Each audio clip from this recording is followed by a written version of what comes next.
Hello and welcome back to the SNS Football Podcast. We are back again with another live stream to yet again round up today's January transfer news and also speak about the brand new signing for Manchester United that has been confirmed, Amad Diallo. He is officially signed for Man United. That is a done deal. It's been announced today. It was announced in the summer, but obviously due to work permit, a few documentations, it wasn't ready to be done. It is done now. He is on his way to Manchester. All the documentation's been sorted out. His passport's been sorted out, so he will fly to Manchester very shortly to complete the move and start training with Ollie's team. So that is the main bit of news today. However, we do have breaking news, which has just come out in the past 4 minutes. And for those of you who did watch the stream yesterday, we did mention this news, said it was close to happening, but it was nothing confirmed.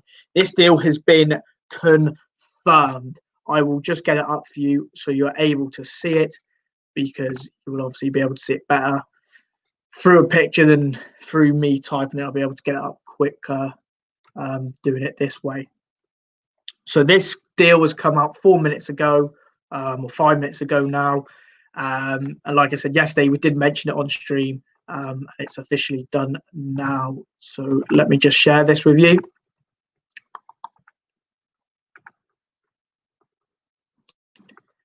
Right. Here we go. Rabbi Matondo has joined Stoke on loan to the end of the season from Schalke. We mentioned this yesterday, that Rabbi Matondo was close to agreeing a 6-month loan to Stoke City from Schalke.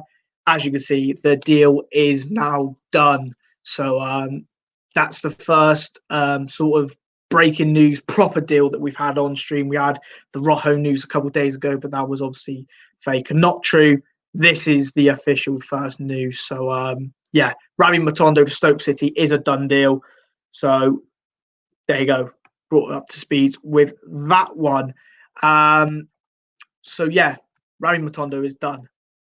Also, which has been done in the past 20 minutes, unfortunately, I wasn't able to get the this banner done up in time because there's been quite a bit of news to go through, especially with the Diallo transfer going through. Is this next bit of news regarding another guy we spoke about on stream, possibly yesterday or even the day before. Robert Snodgrass and West Brom. West Brom are close to signing Robert Snodgrass from West Ham.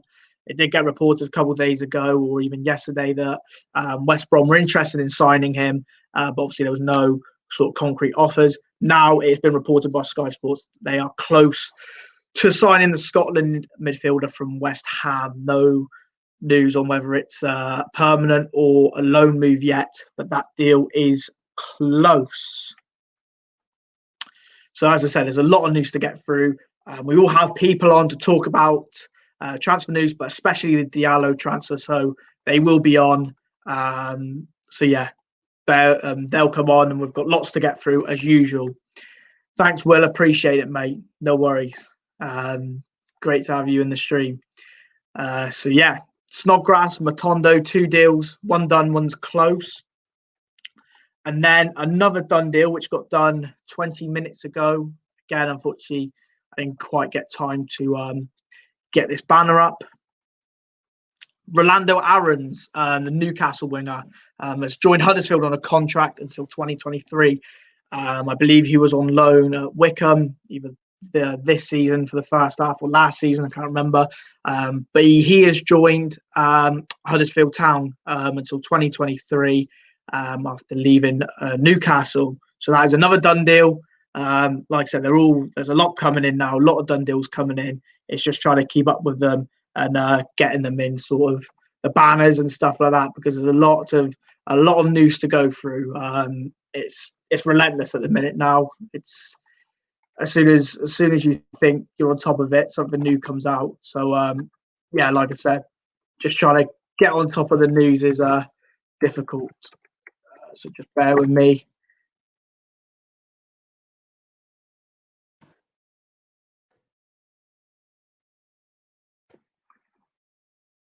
Dokie.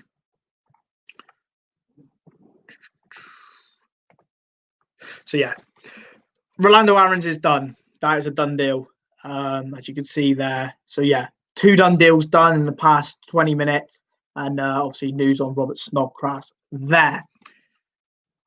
Now, after that hectic start, hopefully we can crack on a little bit. Anything on Mesut Ozil from Will? I'm glad you mentioned it because we'll jump straight to that news because it is here that did come out today. Let me just find it. Here we go. So a double header for Arsenal news here, Will. That I'll just bring on screen for you. So just bear with me a second. Here we go. One transfer's come in for Arsenal. Arsenal have signed centre-back Omar Rekik from Hertha Berlin, and he'll join up and play with the under-23. So Arsenal signed a young, promising player. I think he's 19 years of age from Hertha Berlin, centre-back Omar Rekik. And then speaking about Mesut Ozil, Sky Sports believes that Mesut Ozil has played his last game for Arsenal. So there we go. There's obviously lots of news around Ozil, especially in January now. Is he going to go? Is it going to be the right club come in for him? Fenerbahce, DC United have all come in for him or have been linked with him and apparently talked with his representatives, but nothing was in concrete yet. And, you know, someone did say it wouldn't be the weirdest thing if Ozil did end up playing for Arsenal again this season. But it does look like he's played his last game for the club and he will be on his way out in January. So a little bit of Arsenal news there and a little bit on Mesut Ozil for you, Will. So yeah, that is sort of the breaking sort of news and just news there from the Arsenal front. We get the done deals back going across the bottom. Guys, it's where do we go next? Where do we start? Where do we go next? Do you know what? We'll get this one on screen. So this is soon to be a done deal. Sebastian Haller is set to sign for Ajax for 25 million euros. That's add-ons included. Personal terms are agreed. Medicals are set to be completed soon. This is a here we go from Fabrizio Romano. So this is close. This is almost done. Obviously, no confirmation from the club yet. So things could still go wrong. Hence why we won't say it's a done deal. But Romano has said, here we go. So it's almost done. It's almost there. So Sebastian Haller looks like he's going to Ajax for 25 million euros after West Ham signed him for about 45, 50 million euros, I think last summer. So yeah, Haller seems to be on his way out of West Ham. And speaking of West Ham, we mentioned Felipe Anderson had been recalled from his loan from Porto because of a lack of playing time. West Ham are going to be decided on his future soon. So yeah, just news on that. Bear with me a second.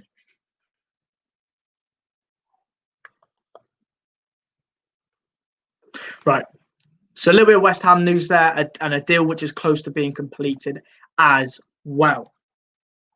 More Arsenal news going across the bottom now. This is about Leon Balogun, who's a young Arsenal striker who's been played a little bit in the first team this season, broken through now. He's open to stay at Arsenal because he is out of contract in the summer. However, he wants to play more. As you can see, if he does play more, he will consider signing a new deal. And if he doesn't play more, he will decide upon the teams that are approaching him as a free agent for the summer. So, young striker for Arsenal. I think he's picked Nketiah to sort of start more regularly or feature in more games now. And yeah, we'll have to see what happens with that. But funny enough, we're coming with some more breaking news. It's absolutely going crazy at the minute. Everything's popping off left, right, and centre. So just bear with me because everything's going off.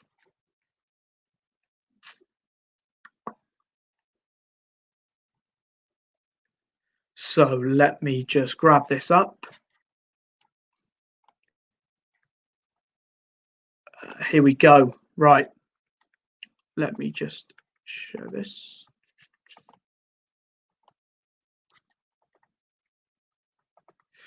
Right, here we go. This is the other breaking news that's just come out from Fabrizio Romano. Mönchengladbach are one step away from signing Manu Kone from Toulouse. This is confirmed. A €9 million bid is set to be accepted, and personal terms are agreed. AC Milan are offering €5 million in add-ons. Last details and the deal will be done with Mönchengladbach. Breaking news there from Romano. That is as quick as it comes. So yeah, we've got to get it out as soon as we can. And it's funny, this one, because if I go down a little bit further here and we talk about this news that we had, it's about the same player in Kone as well, I believe. Let me just grab it up. Yeah, so also news on Simeone. Simeone has hinted that he could leave Madrid at the end of the season. And then obviously on Kone now, United have joined the race to sign the Toulouse star, where there is interest from Milan and Gladbach. As you can see here, Gladbach are one step away from signing Manu Kone. So there goes that bit of news. Now we're going to move on to a special guest, which is in the stream now. I've asked him notice to come on to this. Set both an arm, so we appreciate him coming on. Just add you in now, mate. How are you? Yeah, I'm doing good, man. How are you? Yeah, not bad, mate. Not bad. It's weird not spending more time with you up in London. I know it's mental. It's mental, but that's the way the cookie crumbles, unfortunately. But at least we're here, you know. Definitely, mate. The main reason I've got you on, and I think the main reason everyone knows why you are on, is of course because of this deal. Diallo is done. We did know this in the summer, but obviously confirmed now. I mean, we probably neither of us know a lot about the kid. We know he's played a little bit for Atlanta, but thoughts on it, just quickly? Yeah, I think it's good business. He's young, isn't he? I think it's going to be similar to the Palestri deal, where I don't think we'll see him. To be honest, I think he'll be playing the under-20s and under-21s first. I think he probably could come in the first team every now and then, but I don't think he'll come straight away. I think he's got a lot to prove, definitely. He's had a handful, and that's being generous, of appearances for Atlanta. So, yeah, I think it's interesting. He's almost a direct replacement for this Swedish winger who went to Juventus. He had a lot of potential, and apparently this Amad Diallo is the same ilk, of cut from the same cloth, as you'd say. So, yeah, it's going to be really interesting, definitely exciting. It's always exciting when United signs a young player, especially for that sort of money, like £37 million. That is mental. Yeah, no, I think when we agreed this deal in the summer, I think we were both sort of like, well, 37 million for him. It's not exactly a cheap deal that United have gone for here. But I think with regards to Palistri as well, I think we might see him against Watford at the weekend in the FA Cup. I don't know whether Diallo will be in time and ready to play. I highly doubt it, but you never know. You never know what his attitude may be like. But I think what's interesting about this is United's new strategy of transfers. I mean, we've seen it with Palestri, Diallo now. We're obviously linked with that Caicedo, the Ecuadorian midfielder. It's nice to see United going for a few younger players at, I say, a cheaper price. Obviously, this would probably is not the case. But in terms of Palestri and possibly Caicedo, they are a cheaper, out the way sort of transfer, which is down to the scouting as well. Yeah, it's almost like back to the roots in a way. It's interesting though, because I feel like with the league as in its state at the minute, it's more of a case of buying the players ready now, because I feel like anyone can win the Premier League right now, and I feel like it'll be like that for the next couple of seasons, especially with us being joint first, and it's like January. Like that's quite an achievement, especially for the squad and the manager, etc. that we have. I don't think anyone would have predicted that going into the season, so it's going to be interesting. But yeah, it's a lot of money, and you'd wonder why isn't it getting invested in like a bigger marquee signing? I think that's the only worry I'd have with it, because obviously it is the case of like you don't know what's going to happen. Do you know what I mean? So it'd be interesting for sure. Yeah, no, 100%. Because obviously, let's not beat around the bush. United were in for Sancho in the summer, and that was, I think, Spike Grealish talked being they've come out recently and said United were in for him. I think Sancho was probably still number one that we were after, and Yeah, obviously definitely. didn't land him. But speaking of Sancho, still said United sign him with, despite the Diallo signing, they say you don't think you could ever rule out United going back in for him, and they don't see why that would be the end for the Jadon Sancho race. So, do you think with us signing Pellistri and Diallo, obviously both right wingers, both young players, it is the end for Sancho? Or do you think the race is still on to sign him? I don't know. I don't know if I would want him now. Now that the season's gone like it has, he's quite unproven. Jadon Sancho's had the one season, and it's shown this season he hasn't really quite cut the mustard, really. Whether that's due to this deal not going through or whatever, it could all be up in debate. But I think for the money that we're meant to be spending, I think there is a lot better options. Like Jack Grealish is fantastic. I'd take him in a heartbeat over Jadon Sancho. So I don't know. I think they probably still are going to be in for him, but I don't think he's number one on the shopping list like he was last summer. I think he'll be one of those where like, oh, we can't get Jack Grealish, so we'll have to get him type thing. I think it'll be something like that. So you think Grealish is top dog now, and then Sancho possibly if you can't get him? Yeah, I think even still, I think United have bigger holes to plug in terms of the defense as well. Like we all know the defense is still not solid. Like we saw yesterday, the goals we're conceding, they're just defensive individual errors, and that's what's going to cost it. That's what costs us in the long run. To be honest, I don't see why even Martial or Rashford should not be at the club. One of them, because obviously I'd prefer Rashford staying. Obviously, like he's Man United through and through, but like I don't get why Martial is played as a striker. He doesn't bring anything. You see when Cavani comes on, it works. Do you know what I mean? Like it's so much better. I don't get where Martial, where he fits in the team. They're both right-footed. They both like playing on the left side. Rashford out on the right is so ineffective compared to him on the left. So I think if we could probably offload Martial, although he's a great talent and probably will be sorely missed because he'll go and like light it up elsewhere. Don't get me wrong. I think we've just got too many of the same player, Van der Beek and Bruno Fernandes. Why do we have two of those? I know rotation and injury is important, but you don't need to spend this amount of money on these type of players, in my opinion. Like it's just too many similar players, and I think with this Jadon Sancho thing, it could be a similar case of that. With like, what's the point of bringing in these young players if you're not going to use them? Like, there's no point playing them in the under 21s, etc. In my opinion, I think they need to be playing like first team football. That's the only way they're going to learn. It's the only way you're going to see if they're actually worth the 37 million like we're seeing. Yeah, no, 100%. I agree, and I think with the likes of Martial, Van der Beek, you could argue you do need the depth, and if we do look at every team in the Premier League, they've got depth, but when it comes to Man United, for some reason we're not allowed it, or whenever a player doesn't play, it's like why is he not playing, or why is he not playing, why are they not starting together? So I think the swings and roundabouts, but I do think the Van der Beek situation is a whole nother one. I mean, my feelings for the player. I do think that when you look at McTominay and he is playing in that box to box role, I just think Van der Beek could do exactly the same, and I don't know why he doesn't start over McTominay, but we'll leave that for another day. You spoke about Grealish. United would need to pay over 90 million to sign Jack Grealish from Villa this summer. Do you think United would do that? We've obviously spent 80 on Maguire. We were linked with over 100 for Sancho, and we look like we were going to pay it. They 100% would pay that sort of money. That's not even that expensive in today's market. Let's be honest. Like 90 million is what you have to pay for a proven, especially English player. Like that's very sought after in its own right. It's probably worth an extra 30 million as it is.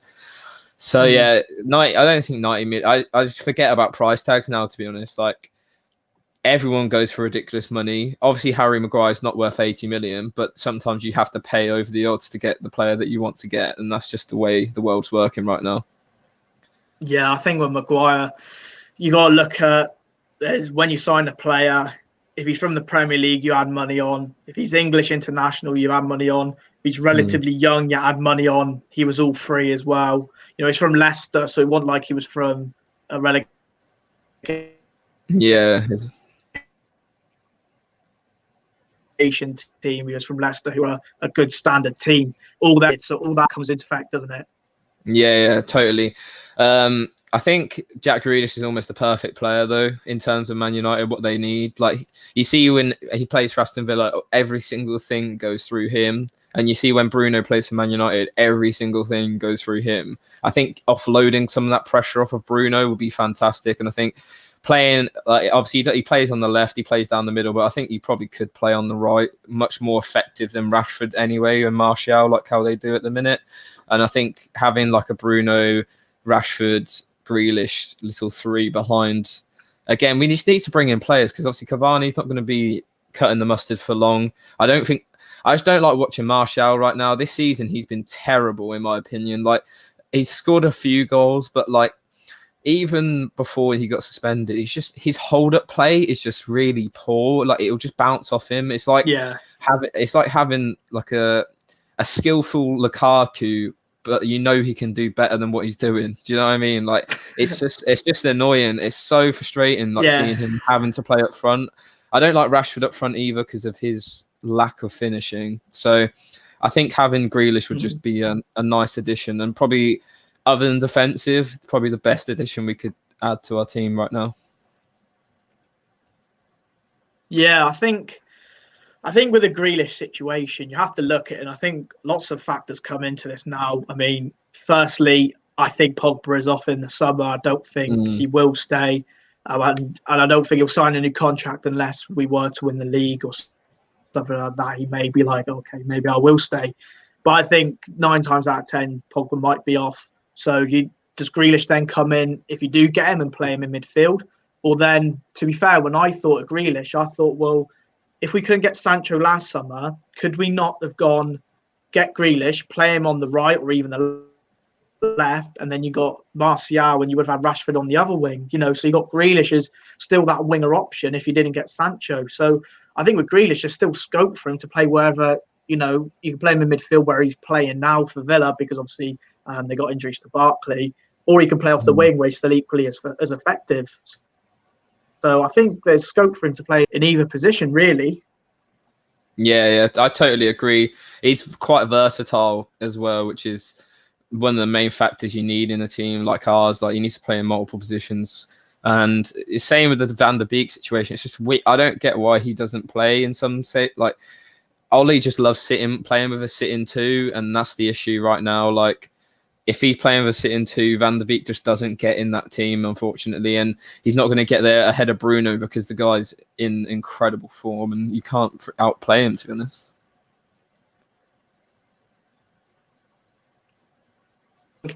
When it comes to where Van der Beek fits into United, he doesn't start over Bruno.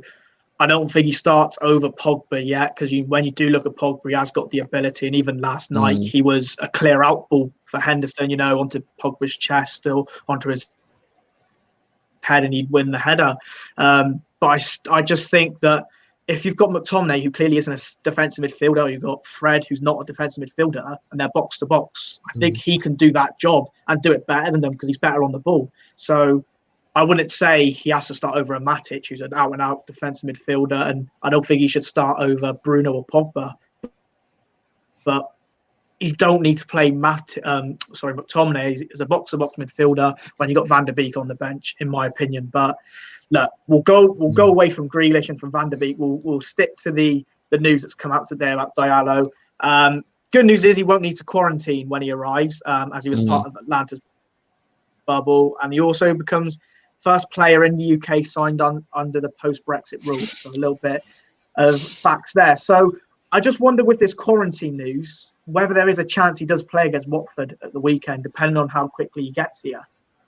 Yeah, it would be really interesting if I'd love for him to come into the first team, just to like have fresh face. Like, it's always nice to get a fresh player in the team, and it'll just build up a bit of like competition, especially on the right side where like this, what we've spoken about with Martial underperforming. Greenwood hasn't been the Greenwood that we've seen of last season, and like, it'd be really nice to have just competition. That's why we should sign like a backup right back, because we've seen Wan-Bissaka's performances drop quite a bit. We've seen since Tellez has come in, Luke Shaw despite not being great, has still picked up his performances because he's definitely performed worse than what he has been. So yeah, so it's competition is key if you want to earn success in this league and in multiple competitions.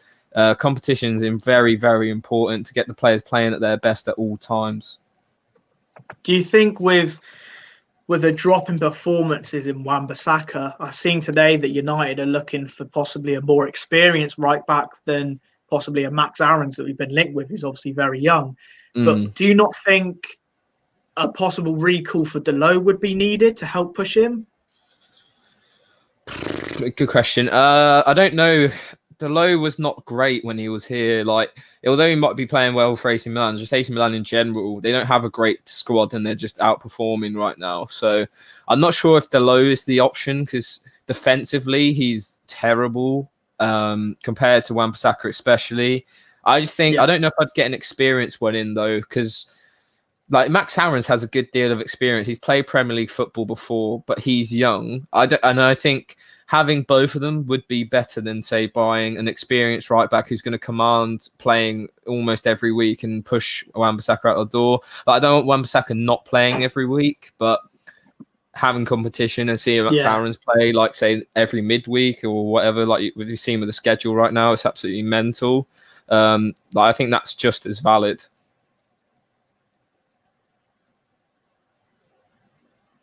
Yeah, no, I think... Yeah, I don't think we need to sign an experienced player. I mean, whether you can say Telles is experienced because he's 27, 28 now. I mean, if we went for that sort of right back, I suppose it's not too bad. But, you know, is there one out there that you can get really that's good enough to play for United or is available? So I think there's that to look at. But like I said, I wouldn't drop Wan-Bissaka at the minute because I think, you know, he is still doing well. Yes, okay, he does possibly switch off here and there, but he is, you know, our best... one of our best defenders, and you know he's very good defensively. But I think Diallo's a good player going forward, and there's always question marks of him defensively, and that's why I think if United ever went to a back three and Wan-Bissaka could play as a right centre half, I think if you had Diallo as a right wing back, I think that would work perfectly next to Wan-Bissaka. Yeah, I agree. I think even maybe playing Wan-Bissaka as a centre half, I know it won't happen, but I think it in the like next to Maguire, I think that's almost a perfect combination of speed and like his speed, his tackling. He has everything to play centre half, in my opinion, especially in the Premier League. We saw the likes last night where Man City don't even play with a centre half, like a striker. Sorry. So what's the point of having? We saw like I love Lindelof. I think he's a great player. He probably, if he was English, he'd be playing ahead of Harry Maguire without a doubt. But it'll be Maguire and Wan-Bissaka. Like Maguire, we know he's not the fastest. Wan-Bissaka is pretty quick. Like we saw when Maguire played with Bailly, that was quite a good partnership. But I just don't trust Bailly as far as I can throw him. Like he's either going to play outstanding or he's going to get sent off. He's literally that kind of player. So I think Wan-Bissaka, like him at centre, I think centre back could be his best position if I'm honest. Like especially, like he's not great going forward either. So I don't see why maybe he isn't shifted there, but it just won't happen. I don't think. I think he'll be a right back for the foreseeable. You've been playing with his foot freeze too much, haven't you? But I think with Wan-Bissaka, I think it'd be interesting to try him out as a centre half and see how he does. Because, like you said, he is basically Eric Bailly, except obviously he would have transitioned from being a right back into a centre half. And like you say with Bailly, he's either unbelievable or he gets injured or he gets sent off. I mean, he's an absolute madman and a joy to watch. But there is always that doubt with him. And I think United do need to get a centre half this January, especially a left-footed, quick one to go alongside Maguire, because he's never going to drop Maguire. And if Bailly does get injured, you're back to Lindelof again. And we saw what happened last night with him. And it's interesting. I really noticed it last night. And we always see Maguire winning the headers, and he's always good in the aerial duels. And Lindelof sometimes isn't as good. But if you actually look at the heading accuracy between the pair of them, even Maguire going forward for corners does. Like last night, it went straight back to City players. When Lindelof wins his, they stay with United players. You know, he finds a teammate. I think that's so key that people miss out on. So Yeah, if Lindelof was actually the same height as Maguire, he'd be mint. He'd be so good. But yeah. It is. It's interesting. I think. we'd have to see what happens. Yeah, I think the only thing with like we said with Wan-Bissaka centre back, his positionally is quite bad. Like he doesn't really know how to play there right now, which is understandable. Like right now though, like Lindelof and Maguire cannot be our centre back partnership going forward. They're just two similar players. Like both of them play almost the same sort of way. I don't think you'll be able to get a fast left-footed centre half. I don't think there's one in football right now, to be honest. Like David Alaba would be unbelievable, but it seems like his heart is set on like going to Real Madrid because he's always wanted to play there. So that's an irritating, because I think getting him in, I know he's getting old, but he's still like a world-class centre half. Like he's even transitioned. Like he's played CDM, he's played left back, he's played centre back. Like he's so versatile. He'd be if anyone could come to United in the summer, I think him would be the shout.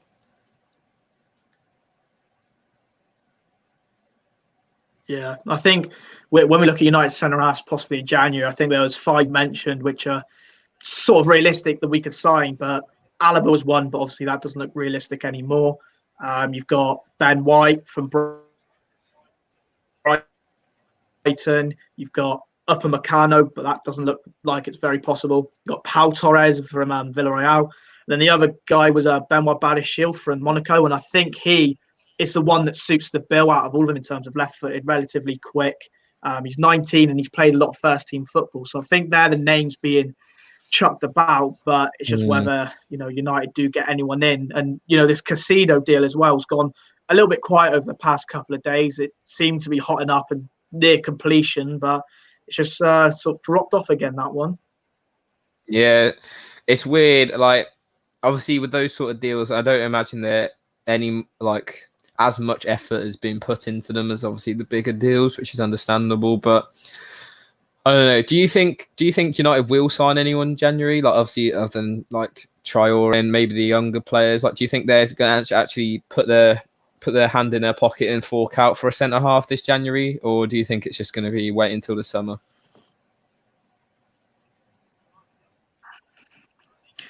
I think United will be waiting until the summer. However, I wouldn't be surprised, being United, I wouldn't be surprised near the end of the window if we're still in the same position we are now and we do beat Liverpool and we go, say, 6 points clear at the top of the league by beating Burnley and Liverpool. I wouldn't be surprised if Ollie goes, my summer budget, I want a bit of that now because we've got a real chance of winning the league here, and I'll spend a bit of it now if he can get the player. But knowing United, they'll only do that with 2 weeks left, and they won't get the player because the other team won't be able to find a replacement. But I do think, like you said, I think Caicedo will get done. Obviously, Diallo's done now. I think United. Do I think we'll get a centre half in? I think Ollie's crying out for one. But I don't know whether the board will actually spend the money, because they could turn around and say, we got Maguire, Lindelof, Bailly, Tuanzebe. Worst case scenario, you got Mengi as well, who's been in and around the first team, and he's still training with them.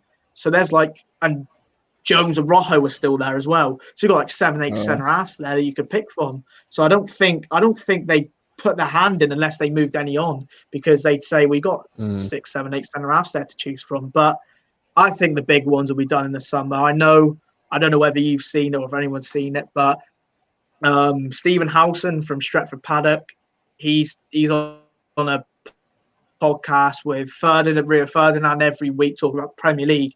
And Ferdinand actually come out and said that if he was Jack Grealish, he'd be banging on the door saying, look, I want to get a move away. So I don't know whether there's much in that, because Rio does actually know Jack quite well in terms of getting him tickets to United and being in contact with his dad and his family and stuff. So I don't know whether there's anything in that at all to go by, but I think Grealish or a Sancho or something like that will be in the summer. I don't think anything big will be now.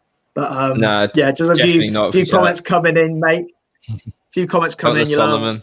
Reese. Get on Joshy Box, yes. And our kid Mengi as well. So yeah. And then Joe, yes, Ozil could go to Fenerbahce. I think DC are also linked with him as well. So it'll be interesting to see what happens with that one. Yeah, Mhm. just a few more things on Diallo. Obviously, we're aware Atlanta was trying to keep him to the end of the season, but United said no. And they did have the Atlanta board had a meeting with Diallo last week. His answer was clear. He said, "Thanks for everything. I love Atlanta, but it's time to go to Man United. He is coming." I suppose that's a good sign that a player is eager to join and get started halfway through a season rather than possibly sticking it out in Italy. Yeah, definitely. Of course, like it's good to have him now rather than just keeping him out on loan. But I just want to see if he's just gonna be an under-21 player. It's just gonna be very underwhelming, especially spending that kind of money on him. Like he just needs to get in. I hope he just starts against Watford. Just put him in there, see how he does. Because let's be real, him scoring on Ben Foster's the Cycling GK's video, that'll be good content. So let's see what happens. Well, I think the thing is with him as well is he has played Champions League this season. He scored for Atlanta this season. He has been around the first team. Does it not make sense for him to come in and go straight in, especially if he is available for Watford? But also looking past that and looking at Palistri and the likes of Van der Beek and Twanzebe and even Mengi and players like that. Past the Watford game, I don't see many opportunities for him because if you look at the Europa League, we've got Sociedad, which is one of the hardest draws you can get. They're not going to play much in the Premier League, I don't think, unless they are unbelievable, like Mason Greenwood was last season. And so you're literally banking on getting a weak team in the FA Cup again for them to play. Because apart from that, they will be playing 23s football, I think. Yeah, it's irritating in that regard, but yeah, the Europa League hasn't, because we haven't played the Europa League from the beginning. Like, so we've had the tough group in the Champions League, got knocked out. Like, it is hard for especially our youth. Like last season, we saw a lot of the youth players come in, a lot of the fringe players come in. It was good to see. That's one of the best things about Europa League is that you get to watch the other half of the squad in a way. But yeah, I just hope a couple of young players. I know we're fighting for the Premier League title, but if we do fall off or anything like that, I hope a few of the young boys get a chance because they're more than earned it. I do believe.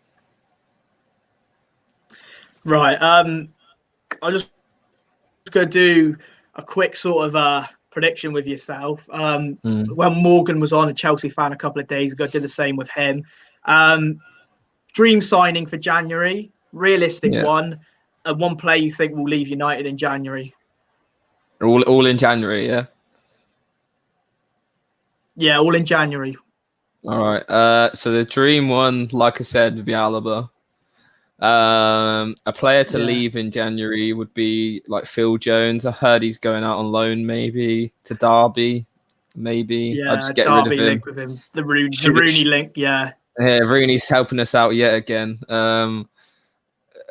A realistic one. I don't think I don't think we'll sign anybody. It'll be empty. It'll be an empty window. But realistically, if we could, maybe Max Aarons. But even then, I don't think he'll come because obviously Norwich are doing so well in the Championship. So yeah, I don't think anyone will come. But yeah, if David Diallo wants to, get on a flight to Manchester right now, I'd greatly appreciate it. Yeah, I think many United fans around the world will feel exactly the same, mate. But look, I had to get you on for the Diallo news. But whilst you're here as well, we must talk about last night. Unfortunately, I think it was a hugely disappointing result for us, really, wasn't it? Yeah, I watched the game. Obviously, it was just it's always individual errors that cost us in these huge games. It's annoying. 4 semi-finals is annoying to lose because it's just something to have a go at you at. You know what I mean? It's just, why can't you just? Yeah. I wouldn't even care if we lost in the final as much. It's just the semi-final all the time. It is really frustrating. I don't think we deserved to win though. We looked rubbish. Didn't create anything. City looked great, to be fair. Ruben Diaz looked unbelievable. He was just a man possessed. He was ridiculous. John Stones looks like he's so good. Yeah. John Stones as well, since playing with Diaz, he's come leaps and bounds. I think City in general, although they've started slow, I think they are an attacker, a real clinical attacker away from being one of the best teams in the world again. They have so many good players. And you just sort of like think back and you think, actually, this team is really good, despite them obviously being a little bit further behind, but they do have games in hand, of course. I think they can go like 2 points behind United if we beat Burnley. So they're not in bad shape whatsoever. And I think we'll see City crack on now. And I think realistically, they're probably favourites for the title. Well, my favourites for the title anyway. Yeah, I said this the other day. I think in terms of the league, I think you're looking at Liverpool still being favourites because, they've won it last year. They've still got the same nucleus of squad. They're all pretty much there still. They've added Thiago and Jota. So Liverpool, City are the two main favourites because despite City's poor start, you look at them now, like you said, they win a couple of games, they're straight back up there again. And I do think the dark horses and the underdogs are Man United. I think the way we've started, I wouldn't put us as favourites by no means because, we haven't won the league anywhere near they have. They've won it. City won it recently. Liverpool's won it recently. So they got the experience of winning it. But you have to say with the quality of our squad and the form we are in the league. I just think with the City game, I actually think we didn't defend that badly apart from the 2 set pieces. Yeah. Apart from that, I thought we did relatively okay because I was scared with Lindelof coming in for Bailly, and I was kept Bailly in there. But I thought Lindelof and Maguire were okay. I didn't think they made too many mistakes. But then if you look at the 2 goals, it's 2 poor goals to concede. And I think I'm at the end of my tether with Luke Shaw, to be honest. I don't want to see him play for a good 3-4 weeks now. He was that bad last night. I don't want to see him play on Spurs. I don't know whether that was just me, but it was horrible. And we didn't create enough, did we? We didn't really have a clear-cut chance apart from the Bruno chance, which was saved superbly.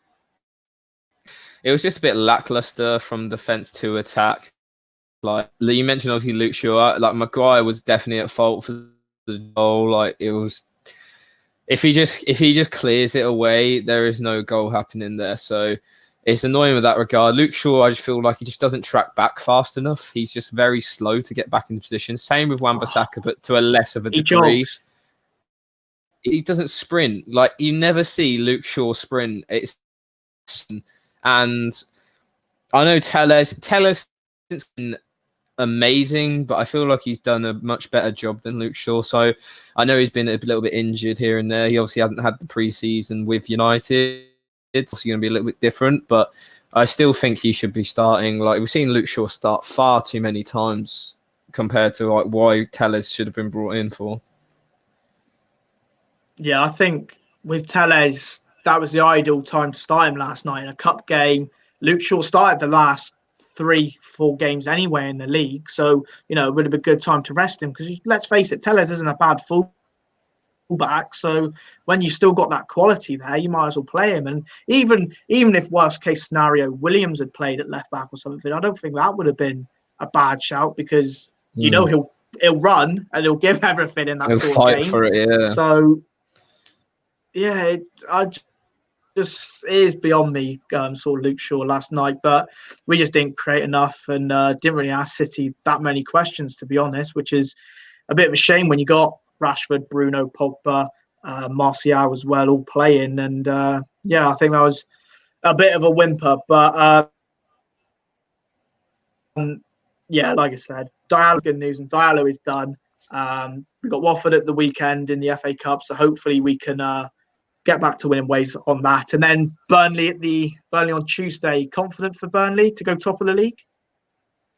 Yeah, relatively. Burnley it's always been a tough one for United, but this season they don't look as good as they did like in seasons gone by, and I think we look a lot better than what we have in seasons gone by. So hopefully we can get the win. I think Bruno wouldn't let us lose to Burnley on his own. He'll find a way. That's the thing with him. He's just got such a winning mentality. Like it's just so good to see.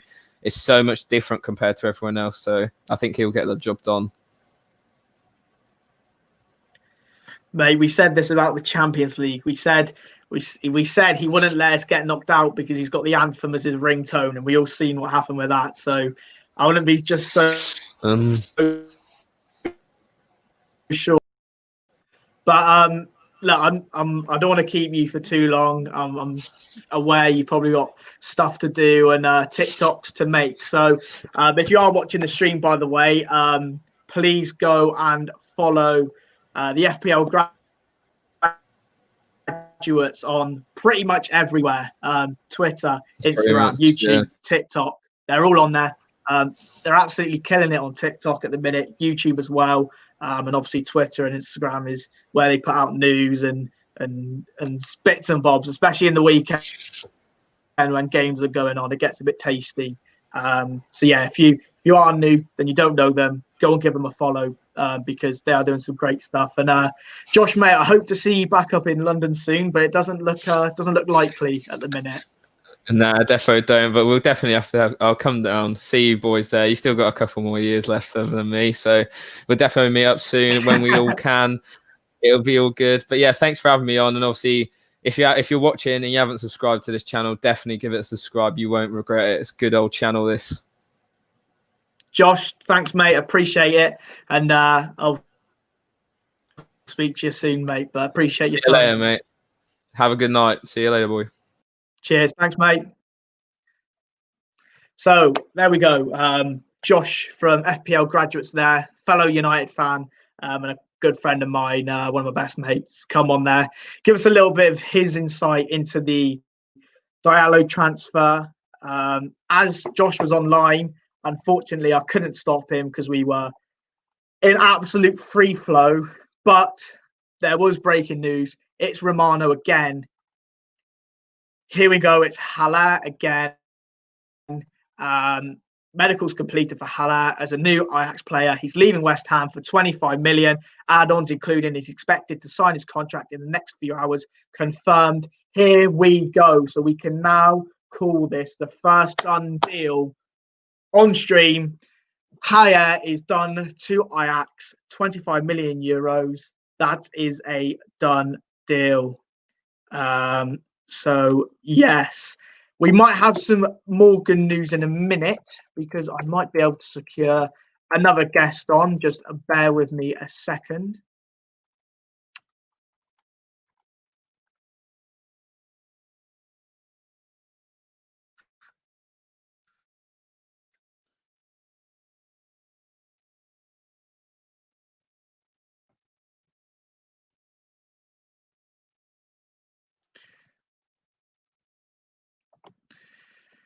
Just bear with me 1 second while I send this off and possibly get another guest on. So bear with me.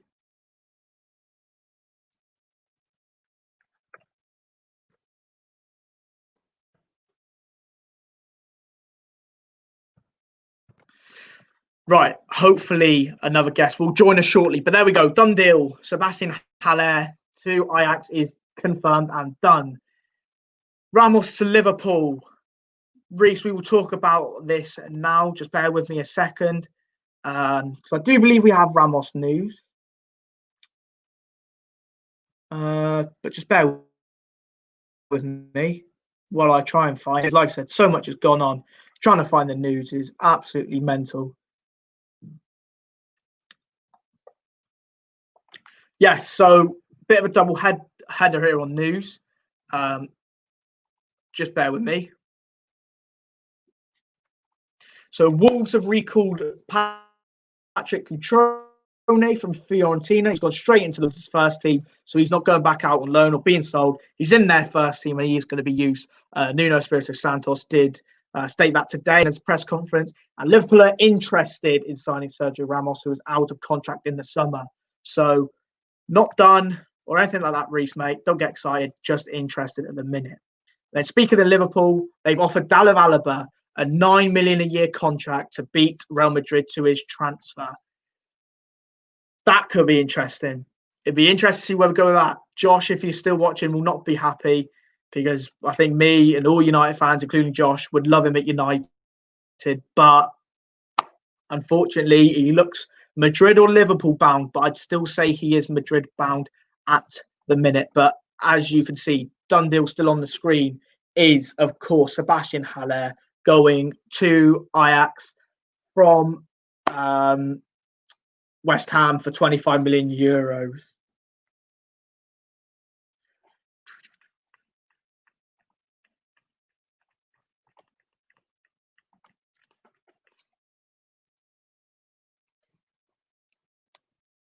Just bear with me 1 second. I've just got to try and secure this next guest on, and then we will be good to go.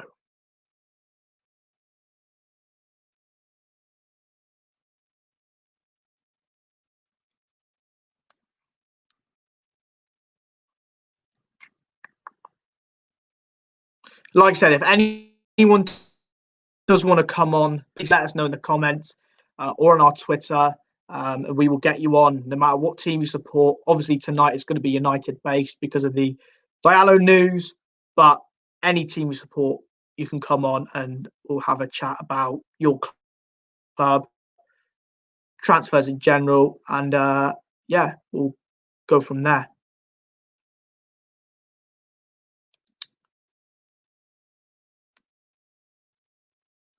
So yeah, hopefully we will be joined by another guest in a minute. We'll just wait for him to come on. But yes, here he is, just in the nick of time. He's found his way online. It's all popping off at the minute, but we have got another United fan. Finally, I've been able to find my only 2 United fans I seem to know, and we're managing to get them on. But hello, mate, you're right. hello, mate. How you doing? How's it going? I'm not bad. How are you? Not bad at all, mate. Not bad at all. Yeah, not bad. I ain't had a Right. shave since lockdown, Go on but then, apart give from us your that, I'm thoughts. all right. Right, Diallo. I don't know too much about him. Give us Obviously, I your know thoughts. he's from Atalanta.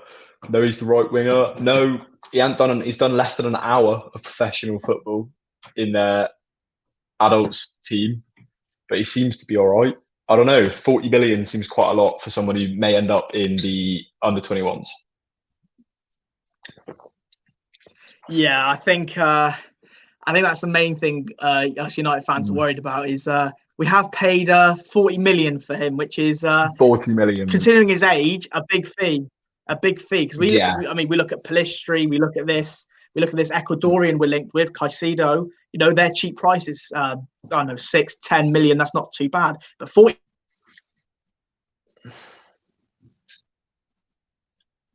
million, that's obviously it's a lot. I couldn't believe it. I don't think a lot of United fans could believe it, to be honest. But do you think he'll be here in time for Watford at the weekend, or do you just think, he'll miss that and go into 23s? I think he'll definitely miss that. You've got to give players, especially at the moment, time to acclimatise, especially with the whole current viral situation going on. You've got to give us time. Like Cavani, we didn't see him for a while, did we, when we signed him? That's true. However, with Cavani, obviously, he did have to come into the country and quarantine. However, here, Diallo would not need to quarantine.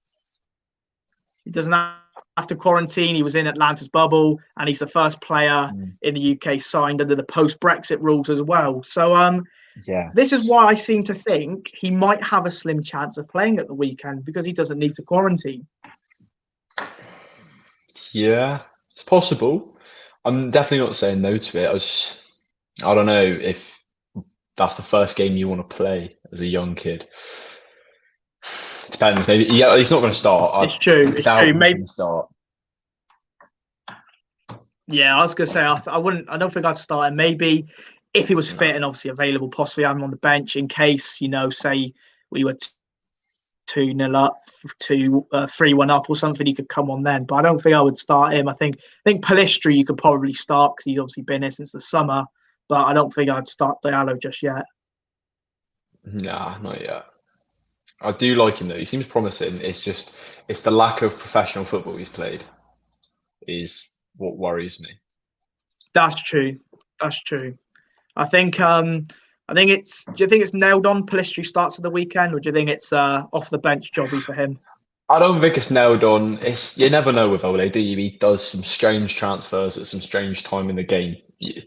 You can never see what happens. I'd half expect Phil Jones to come on the 85th minute. Do you know what I mean? Like, you got no clue with Ole. Pick him up front or something. Fully.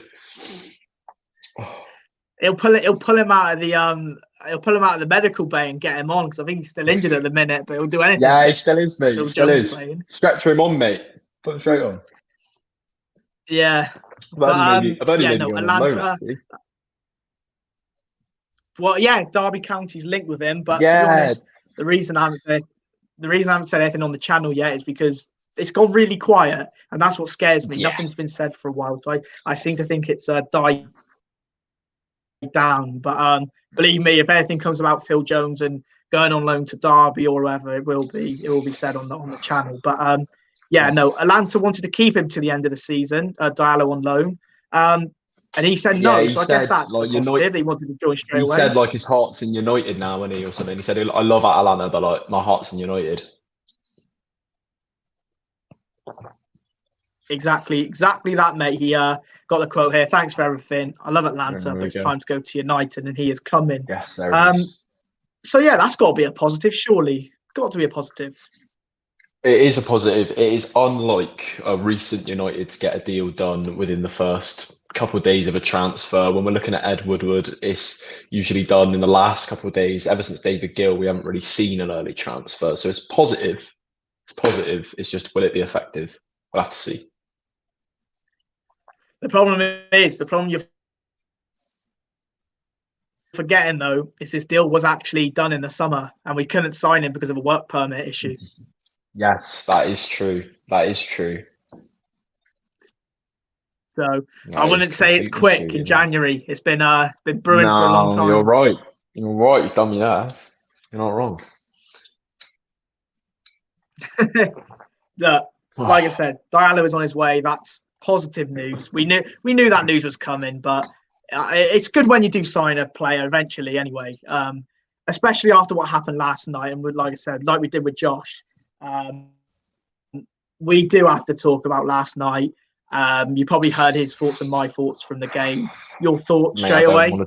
I don't want to talk about last night. I didn't see a single player turn up. I was sat here on that very sofa right there watching it. I fell asleep once or twice, mate. It was a snooze fest. Yeah. Rashford had a couple little moments as he does, but didn't seem to do anything with it.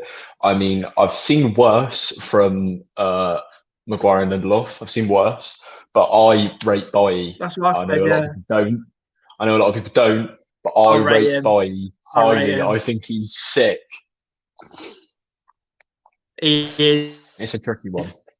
He's so good, and I would have started Bailly last night as well. But are you worried? Are you worried about the Van der Beek situation at all?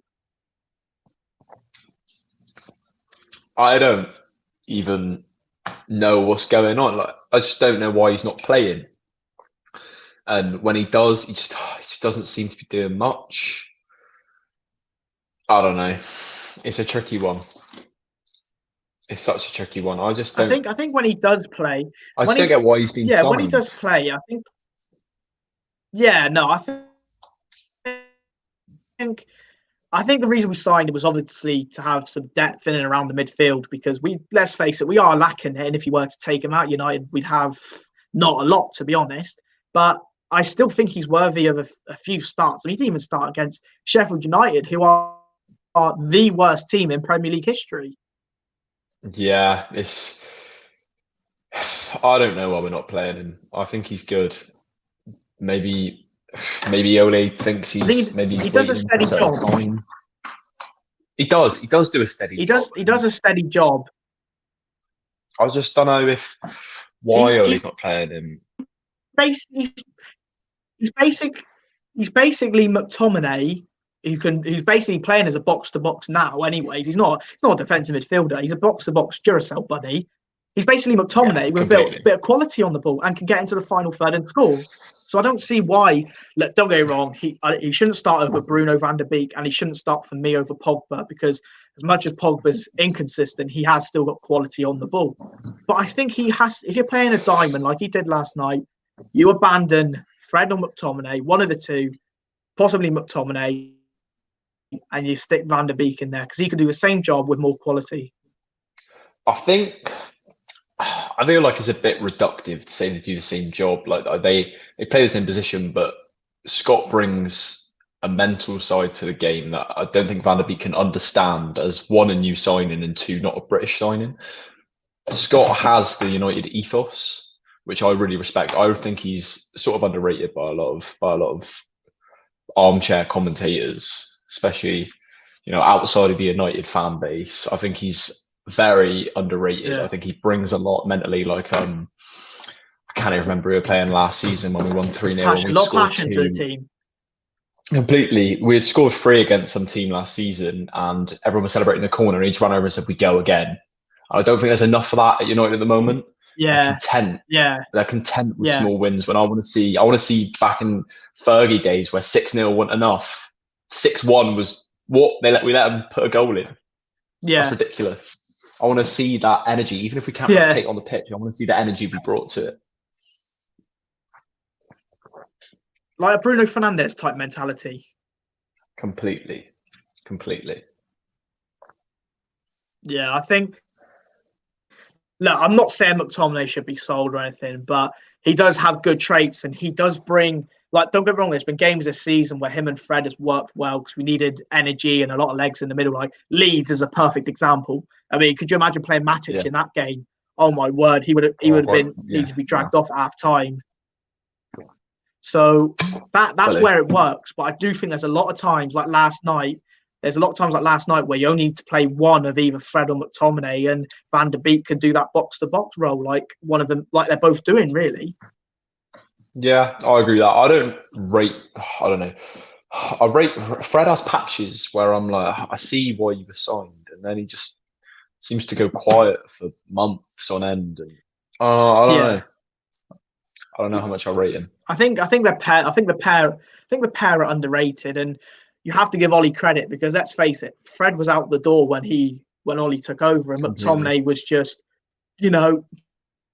a normal squad player, and they are starters and they do bring good stuff.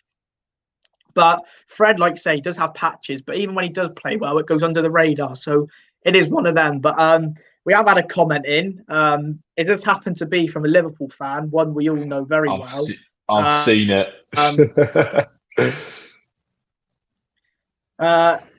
Could bring prime Pele back and still won't beat us next Sunday, fella. There we go. I think he's chatting bollocks personally, but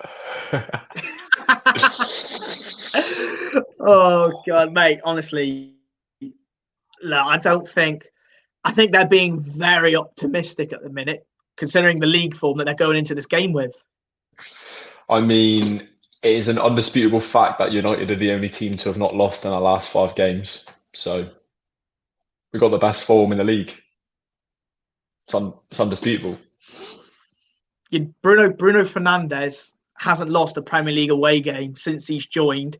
Liverpool are coming off the back of a loss to Southampton, a 0-0 draw in Newcastle, and a 1-1 draw with West Brom, of which United beat all 3 teams. United are coming into this game in the league with arguably the best form in the league. So I think to be very confident, he's even putting again a 5-0 pile driver. I think he's putting his neck on the line here. He is putting his neck on the line. And I've told Brendan, I've told you, and I've told Reese, who's been in the comments before, we're due a win over Liverpool. We haven't beaten you since Mourinho 17-18, where we beat you 2-1 at home. You might remember because Rashford sent Trent for a hot dog and for a bus.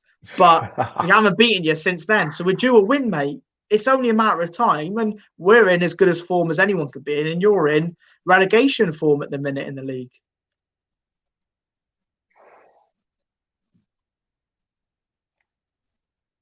So I'm confident. Joe, I'm sure you're confident for this one. I am verging on confident. I Look, it is very possible that we're going to be coming into this game 3 points clear of champions. Like, I feel like That's true, but mate, Burnley's the that's type of game United lose. Burnley's it's the true. type of game. It's true. It's the same. I don't know if it was just me, but before the Sheffield United game, were you shitting yourself about it? Yes. Yeah, all United fans were before that game. It's like, this is the worst team in Premier League history here, but you can see us losing to them. You know what I worry about playing the most? Sheffield, West Brom, Fulham, Brighton. Bottom four teams in the league are the teams I'm most worried about playing. Mate, I'm not even too concerned against Leicester, Tottenham, Liverpool. I don't really care. Like, I think we'll probably be fine. But Fulham, West Brom, Sheffield, mate, they're games that I'm sat on the edge of my seat with my teeth shaking, mate. I can't deal with it.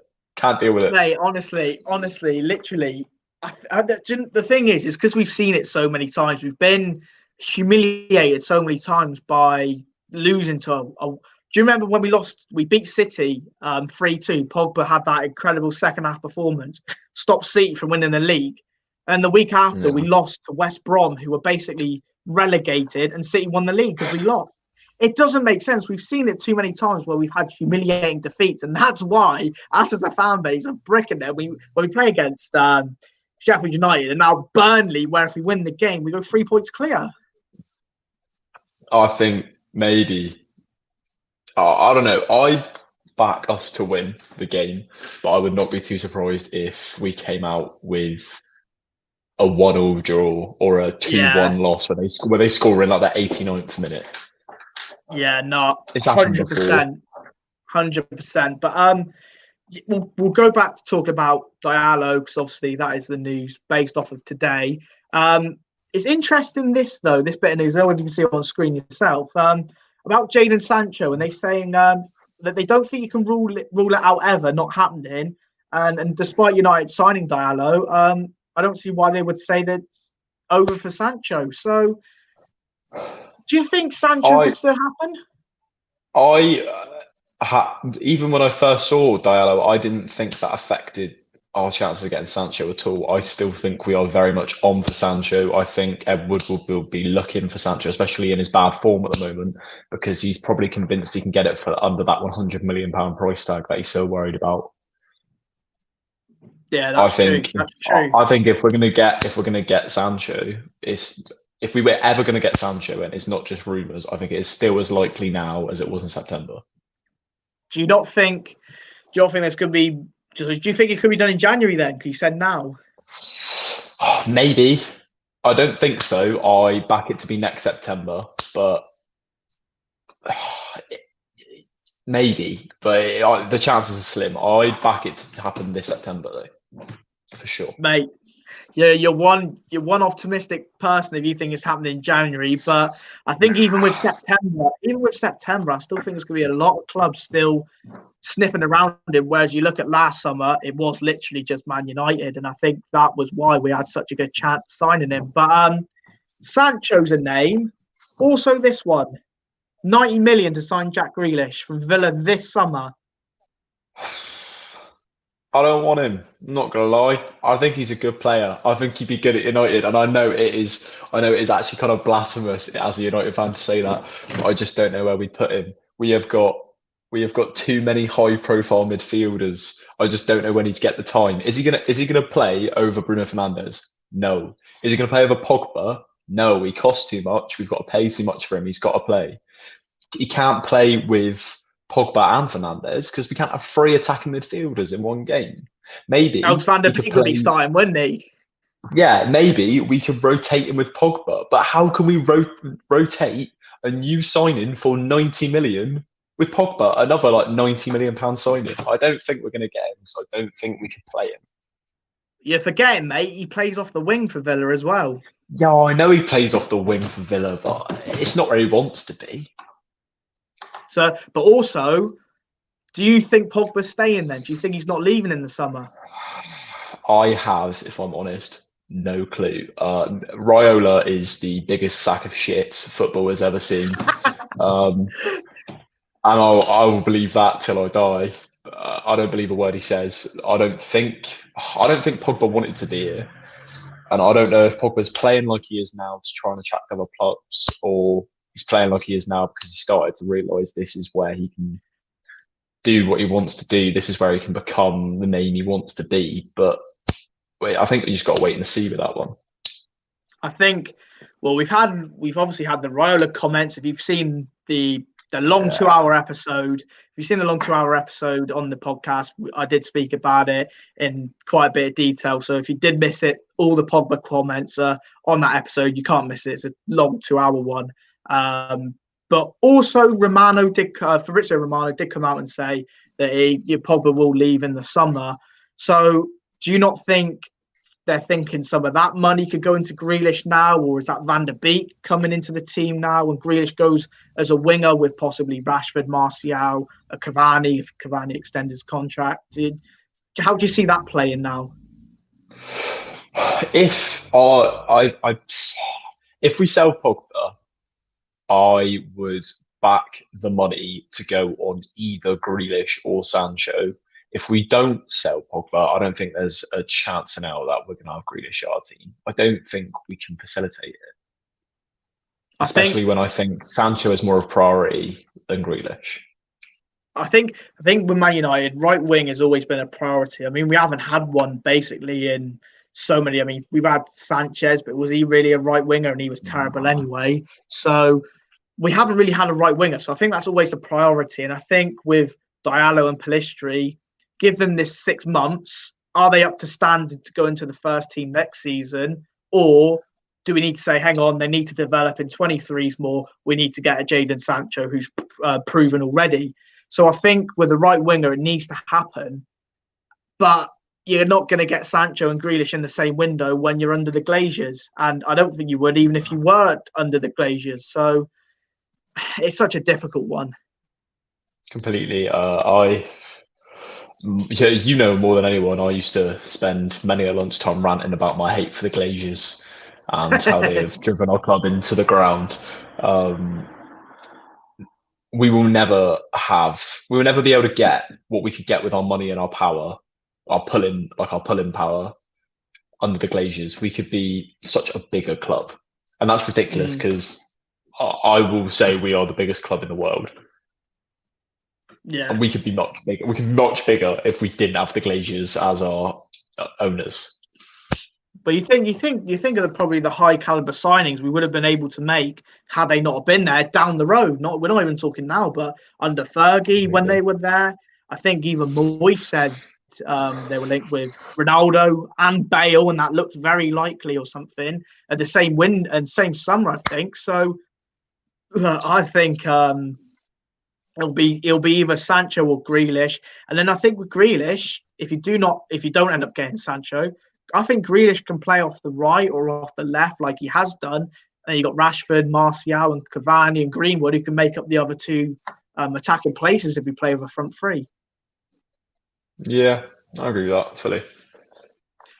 But look, I appreciate you coming on, mate. I know a bit last minute and you were a bit touch and go as you come on. But pleasure. Just like, I don't know if you've seen it with Josh as well, but we'll go through a quick sort of January transfer wish list for yourself. A dream signing in January, realistic, and one you think will leave in January for Man United, either loan or permanent. I'll leave it up to you. I will start with my dream signing is actually the same as your previous guest, and that is in David Alaba. I think he would be such a great signing. I think he'd be such an amazing addition to United. I'm gonna skip the realistic, so I'm gonna leave that for last because out of field. But one thing I think to go, I hope for himself Lingard goes, because he ain't gonna get anything here, and I do think he can still be good. He just needs a reset. He completely needs a reset, and I still think he'll be good. I think he'll go. I hope he goes for himself. And my realistic signing is a bit out of field. It is a left-sided centre-back. It is from the Bundesliga, but it is Dan Axel Zagadou. I think he would fit so well at United. I think he fits so well at United, and we can afford him. And he's got less than a year left on his contract. And apparently we've gone to look at him at Borussia. Joe Vasey hats off, mate, because that is that's a shout I didn't see coming. Because, like I said to Josh on when he was just on then, obviously the five centre backs that we were linked with. I don't know whether you heard them all, but it was Ben White, Pau Torres, Benoit Badiashile, Upamecano, and Alaba. Zagadou did get mentioned in the same list.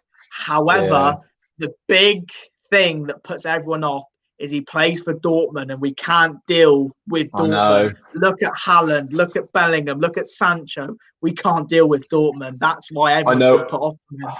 I know we can't, but the second reason why I like him so much is if we could complete this, it could improve relations for the summer Sancho transfer. You're one step ahead. You're one step ahead. I've thought about this. I've thought about this long and hard, and I also think he's insane. He is a pacey, like 6'1" left-sided centre back who can also play left back. Do you think so? I like him a lot. So, say for argument's sake, it doesn't get done that Zagadou isn't gone in for it. Just goes AWOL and doesn't happen. Out of the 5 listed, do you think any of them are possible this window? I don't think Alaba is now, and I don't think Upamecano is. I think you're looking at possibly Badiashile, Torres, or Ben White. I like Ben White a lot. I haven't read up too much on Badiashile. Apparently, the thing is, I haven't seen a lot of Badiashile or Torres. Apparently, with Badiashile, he does fit the bill of what United are looking for in terms of left-footed, quite quick, good in the air centre half that would complement Maguire, who would then shift over to the right-hand side of defence and play on the right-hand side. Yeah, it's true. I like Ben White. I've had him in my fantasy for a couple of weeks, as you've probably seen, because I'm still first in our mini league. I'm second, though. I'm second. I'm pushing. Have been since the start. Of course, the United fans are first and second. That's what we like to see, isn't it? Yeah, mate. We just watch too much football. That's how it goes. I've got a podcast. I've shed flats with FPL graduates. You know, they're on YouTube and everywhere. So it's all around me. It's all around me. Live and breathe fantasy Premier League, mate. I had to beat you, but I did. But, look, mate, I appreciate your time. I'll keep you on for a little bit longer. Don't worry. I'll keep you on for a little bit longer. I won't just beat you off because there is, I'm sure there's other news to talk about. One person we haven't spoken about from United, just quickly before we move on to that, we'll just talk about what Diallo did say to the Atlanta board. He said, thanks for everything. I love Atlanta, but it's time to go to United. We did obviously cover that, but just a recap there. So that's that one. Moises Caicedo, CDM, Ecuador, sort of box to box. Do you think I've heard a little bit about him, but it's only whispers. I never heard of him, if I'm honest, until we were linked with him. Same. Yeah, he seems interesting. He's Lazio, isn't he? No, that's someone else. No. So Moises Caicedo is he's a CDM. He plays in Ecuador, I think for Independiente or something like that. He's about 19. So he's a young Donny. I'm confused with a different Ecuadorian Caicedo then. Exactly, it's a mad world. But apparently he's very good, according to people that know him or watched him closely. Apparently he's good on the ball. He's like N'Golo Kante when N'Golo Kante was good, except he's better going forward. And this season, I think he scored 5 or 6 goals from sort of defensive midfield, and he's a full Ecuadorian international. I think he scored in the qualifiers for Ecuador as well. So he's got some good experience behind him, and he doesn't seem to be too expensive. I think 10 million I'm just looking him up now. A little bit below. 10 million or below. This is a deal. You know I can get this deal done, surely. Especially if they want him. If they want him as well. You never know with United deals whether they can get it done, could they? Things look in the bag and then they disappear out of nowhere. Yeah, mate. No, I completely agree. Stay on a minute because I have just got to check this something. We may have even more breaking news. Can you believe this? No way. There's so much coming out in this stream, more than the other streams combined. Just bear with me a second because I will grab it up.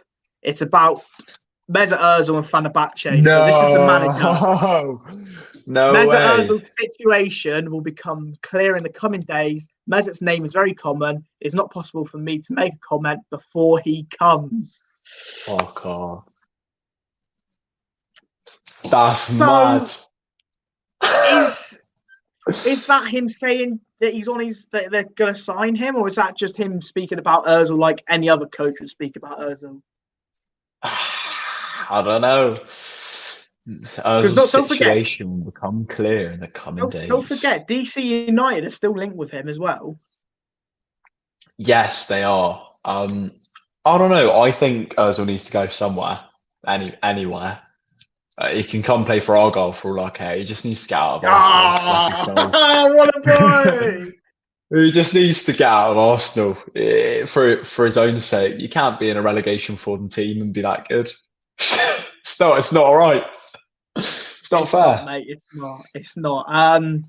So yeah, breaking news as always. We've had so much this. That is serious news. That is serious news. But like I said, nothing is confirmed. That doesn't mean he's definitely on his way to Fenerbahce. But it could be a slight hint that something could get done. But yeah, obviously breaking news there. We'll read out again. Mesut Ozil situation will become clear in the coming days. Mesut's name is very common. It is not possible for me to make a comment before he comes. No I way. think that's the bit, isn't it? Before he comes. That sounds really weird to say, but you know what I mean. I think that is quite a thing to say, isn't it? That last bit might just tip it and go, oh, okay, hang on a minute. So I think Fenerbahce looks ever more likely for Mesut Ozil, possibly over DC United as well, which is I could have seen him at DC. I think, obviously they've had Rooney there in the past. A lot of players from the Premier League have gone to the MLS. So I don't think that would have been a bad shout to rule out that happening, but clearly Ozil looks like he could be off to Fenerbahce. I think that's good. Following in the footsteps of United and Arsenal legend of Robin van Persie. He went over to Fenerbahce for a bit, didn't he? Yes. Yeah, no, sorry. Yes, he was at Fenerbahce in the Turkish. He's a coach at Feyenoord now, isn't he? Yes. No, he is. His son plays their academy as well. But yeah, like I said, breaking news there on Mesut Ozil. I see. Do you know what? We're gonna have to pull it up. We're gonna have to pull it up again. Where's your comment? Because you did say it earlier. He is. I going did to say it. Lad. I called it about an hour ago, mate. You did. So do you know what? Fair play to you. You called it. Like I said, I think the DC United links have gone quiet. To be fair, now they have been linked with him, but Fenerbahce sort of picked up a little bit before this news come out. So I don't think you were wrong in saying that. I don't think that was a shot in the dark for Fabrizio Vasi or something. Come on, mate, that's me. But yeah, look, do you know what, mate? We might as well keep you on. We might as well keep you on if you're happy to stay on, or if you've got anywhere to go, please do let us know. Yeah, do it, mate. I can stay for a bit. We'll run through the other news we didn't get to go through before Josh come on, and then before you come on. So we'll just run through the bits we haven't spoken about. This one is from Michael Zorc, our good friend Michael Zorc over at Dortmund, the director there, who was in much dialogue over the summer. Yeah, he's spoken about Julia Brandt to Arsenal and said there's nothing on the table at the moment and there's currently no interest. Do you think Brandt to Arsenal will happen, or do you think Arsenal will bring in that sort of attacking midfielder player? Because if you look at him, you look at possibly a Coutinho they might be able to go and get if they were to spend a bit more money. There's a lot of players that they could go and get and play in that attacking midfield space, couldn't they? Oh, it's a tricky one. I really, really rate Julian Brandt. I think he's very, very good on the ball. I think his vision is incredible, but I don't think he's coming to Arsenal. I've seen the rumours, I've heard them flying around, but first, Dortmund just don't really like Premier League clubs. Or is it just Man United? They just don't really like Prem clubs. Second, why would you want to go to Arsenal? really. I mean, Big club. that's a big They're a question. big Why club, Rangers as well. but Nottingham Forest are a big club. Do you know what I mean? It doesn't mean everything. It doesn't mean everything. You've got to have the position, and they don't have that. Where are they at the moment? For I want to say 13th. I think they're 13th or 11th. They're 11th. 3 points. They're 11th Sorry, at the 11th. moment. 11th. 3 Won the points. last 3 3 points behind games, Chelsea but- though. They're 3 points Yes, behind they Chelsea, which is a madness. And if you've seen, or if anyone watching did see the stream where Morgan come on, he said that is a bit of a scratch your head scenario that Arsenal are now only 3 points behind them. And They won the I'm last sure we'll 3 leave. games, didn't they? Exactly, they are on a good bit of form. To be fair to them, obviously beat Chelsea as well. So, but look, we'll leave Chelsea and Arsenal because we could be here all day. Probably you slating them because I've seen you in the group chats. You are different gravy. Vicious. Vicious. You are very vicious. I'll give you that. Some more news here. Josh, mate, if you are still watching, you may want to let Brano know this bit of news. Brano is a friend of mine. He's a Reading fan, but Bayern Munich are in advanced talks to sign Omar Richards as a free agent this summer. The left-back's contract runs up at Reading, and Bayern see him as a backup for Alphonso Davies. Reading to Bayern. Wow. That is some move. Now, no, I don't know a lot about him, hardly anything. I'm sure you don't know anything about him. Nothing. But look, if you're going for Reading and Bayern Munich are interested in you, there's got to be something about you. So you got to go, didn't you? What's your thoughts on Alphonso Davies? I think he is, like, obviously he's injured now at the minute, but last season when they won the Champions League, and even just watching him, I think a couple games in the Bundesliga, he is the best. He was the best left back in the world. He was over Robertson for me. He's got something special, doesn't he? Something very, very special. The way he tore Barcelona apart, I've never seen a fullback do that before. Like, I know you could probably come at me and say, "Oh, this guy did it. How do you not see this?" Or this guy did it. But when I watched that game, I was like, "Oh my days, he's unbelievable." And he's the best left back in the world. Obviously, he's injured at the minute. Completely. To think as well, he did that to Barcelona, a team that strikes fear into the hearts of football players, and he was 19 when he did it. I even watched him. I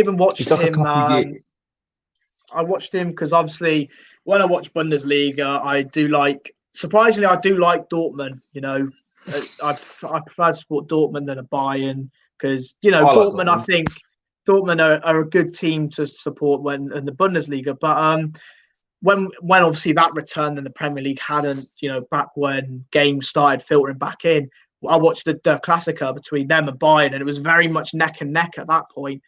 And even in that game, he was unbelievable. Kimmich as well. I think he's one of the best midfielders in the world and can play right back Joshua as well. Kimmich is seriously underrated. People say he's good, but he is so good. He is so technical. His passing, his vision, even his defense is so good. I think he is seriously underrated. Part 2, isn't it? It's Philip Lahm Part 2. Completely, he's the exact same player basically. But Alphonso Davies is the best left back in the world. Obviously, he's got to come back from his injury. I know Robertson's good, and there's a few others you could check out. But for me, he was unbelievable, and he's Canadian as well. So get on the lad, get on the lad, and hopefully he's back playing soon. I think he might be back playing actually now. So I hope I haven't got that wrong that he's still injured. But for me, he was unplayable, and if that's the play, I'd love to see United sign, to be honest, because he could probably play further up the pitch as well, because he was at left mid for Vancouver when he first signed for Bayern. Yeah, I don't think you're going to see him go to United, but it would be amazing. It'll be a fantastic signing. We'll just round up a bit more of the news. I don't think there's much to go through. More news on Liverpool. Just bear with me a second. Right. More news on Liverpool. Jurgen Klopp has said it's not likely that Liverpool bring in a centre-back this January. He states that I can't say definitely, it is just not likely. So he clearly doesn't think there's a centre-back coming in. I don't think there's anything in this. I think it is just rumours. What people are saying Ramos, aren't they? I think that's more for the summer on a free, though. So he obviously wouldn't join now, would he? No, I just don't see it. They've got. It's tricky because Joe Gomez, you know what, actually just isn't that good. But if you're going to see a transfer in January, like who are you going to see? Who's going to come in January? Exactly. I don't So think anyone. that I don't think anyone. you have to wait and see. But I think with Liverpool, they have been linked with players and linked with a lot of centre backs. But it's interesting what you mentioned about Ramos, because I don't know whether you saw one of the previous streams about the PSG news. Did you see that news or Yes, I not? did see. I did see a bit of that. Yeah. So that news about the conversations he had with Perez about PSG have offered me to play with Messi and build a team around that. That is some hell of a news if that's true. That is big news, but is it true? I look. That's a big question. I've said, and I've backed since day one. I won a fiver out of it betting against my mate's dad that this season Messi wasn't going to go anywhere. He didn't go anywhere, and I still think he ain't going anywhere. Look, I don't think. I don't think Messi will. Messi will end his football career at Barca. I will back that till he moves. Look, it wouldn't shock me if he stayed. But the thing that's driving me to think that he'll leave is A, his contract is running up and it doesn't look like there's any agreements going to be made. B, the environment at Barcelona hasn't got better. They're still doing quite poorly this season. It's not like they are winning the league or stuff like that. And I just think if you've got Pep wanting you at City, maybe PSG wanting you with Neymar and Mbappe, Ramos, maybe Pochettino, or even into Miami, you know, as a wild shot, you might be tempted to go elsewhere.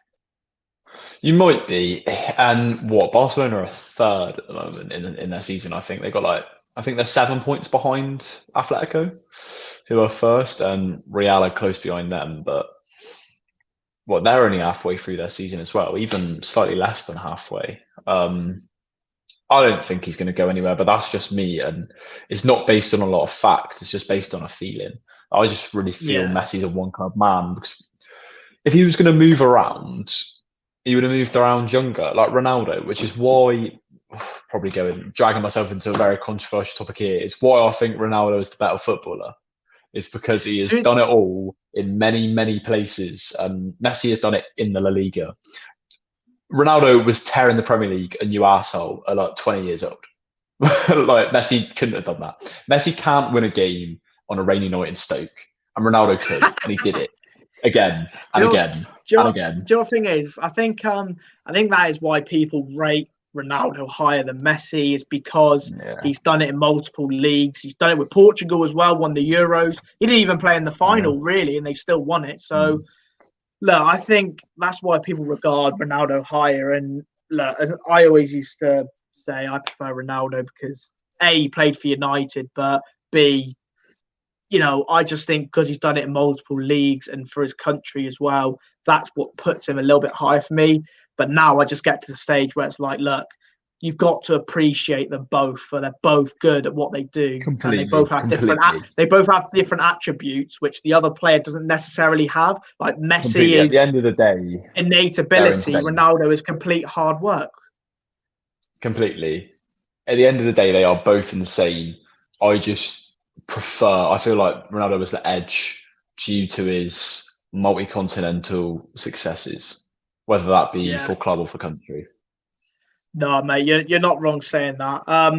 If you are watching, please like and subscribe. Put anything in the comments you do want me and Joe to talk about whilst they're here.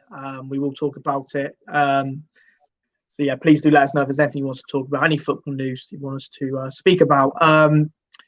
Bit of Arsenal news. They have signed a centre back. Unfortunately, though, he's a young Donny and he's going into their 23s. It's Omar Rekik from Berlin. I think he's about 19 and he'll join up with the under 23s. And obviously, Sky Sports, speaking about Ozil as well, believes that Mesut Ozil has played his last game for Arsenal. So, that adds to the Fabrizio news we just got not so long ago as well. It seemed a done deal, and I feel like Ozil should have gone many seasons ago, to be honest. I just think that since he hasn't been playing a lot or even at all, he's So, always looked like he was going to go, really, wasn't it? So, yeah. but look, I think stranger things have happened than if Mesut Ozil come back into the team. I don't think that would have been, too freaky, to be honest, because It wouldn't, I think especially in the season. Especially in the season, a bunch of things exactly. happen. But I don't think I don't know what it is. I don't think Arteta doesn't rate him. Of course he rates him. It'd be foolish not to. I just don't think he sees him in his system.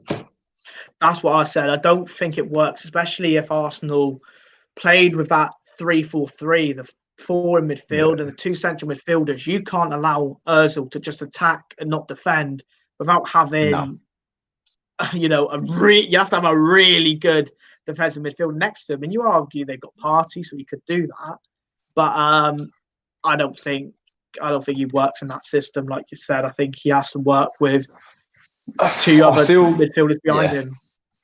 If Arsenal wanted to play Mesut Ozil, they would need to sign someone like, let me on the spot, Wilfred Ndidi. Wilfred Ndidi. Have they not got that in Partey already, though? Oh, I don't know. He's not consistent enough for me. The whole Arsenal squad isn't. The only person who's consistent, and he isn't even, is Aubameyang, and he's seemed to drop off recently. That's true. It's true. I just don't see consistency in him, and I don't think it's because of the manager. I think they've got the exact opposite problem as Chelsea. I think their team is shite, but their manager is good. You might be right, mate. I'm just going through, the Twitter pages that I get some of my news from to see if there's been any sort of new news come out. It's gone quite quiet, to be fair. However, something we haven't talked about, and if you're following the Twitter page, you would have seen us tweet about this earlier. But news have got released today. Just bear with me while I find it. Because there's been so much news going on, I can't even find this tweet. It's going to be this low down now. Today's been mad, to be fair. It has been proper mad. So obviously the huge news is Diallo, because that is a big money signing to the Premier League, and one we was expecting, but even when it happened, it was still, a good feeling to happen, really. But yeah, just bear with me for 1 second. Here we go. I'll just grab it up now. I